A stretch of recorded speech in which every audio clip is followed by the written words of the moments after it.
Atomic habits.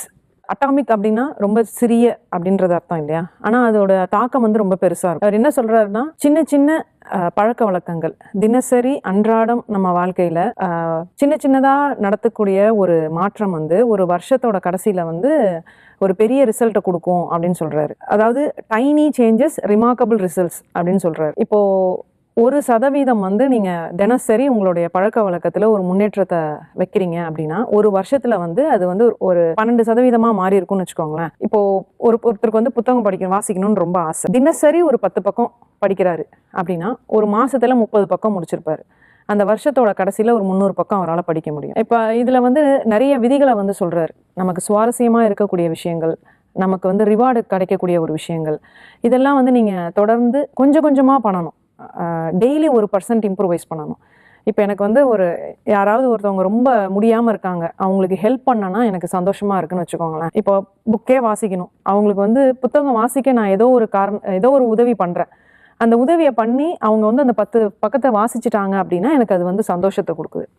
இதை வந்து அவர் வந்து கியூ ருட்டீன் ரிவார்ட் அப்படின்ற CRR ஒரு வாய்ப்பாடுன்னு வச்சுக்கோங்களேன். அதுதான் இதில் வந்து முக்கியமாக நம்ம தெரிஞ்சுக்க வேண்டிய ஒரு விஷயம். சின்ன சின்ன மாற்றங்கள் பெரிய மாற்றத்தை உருவாக்கும். அதுதான் வந்து அட்டாமிக் ஹேபிட் சொல்கிறது. இதில் வந்து கன்சிஸ்டண்ட்டாக எப்படி பண்ணணும்? நான் புத்தகம் படிக்கணும்னா என் கண்ணுக்கு தெரிகிற மாதிரி இடத்துல நான் இந்த புத்தகத்தை வைக்கணும்.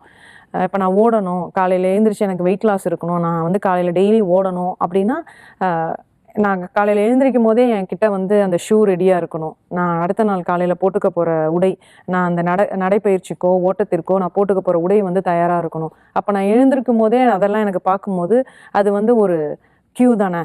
அதை பார்த்தோம்னா நான் வந்து உடனே அதை வந்து நம்ம செய்வோம். அப்போ அந்த வாக்கிங் போயிட்டு முடிச்சதுக்கப்புறம் உங்களுக்கு வந்து ஒரு செல்ஃப் சாட்டிஸ்ஃபேக்ஷன் இருக்கும், ஒரு சந்தோஷம் இருக்கும். அப்பா இன்னைக்கு முடிச்சிட்டோம் அப்படின்னு.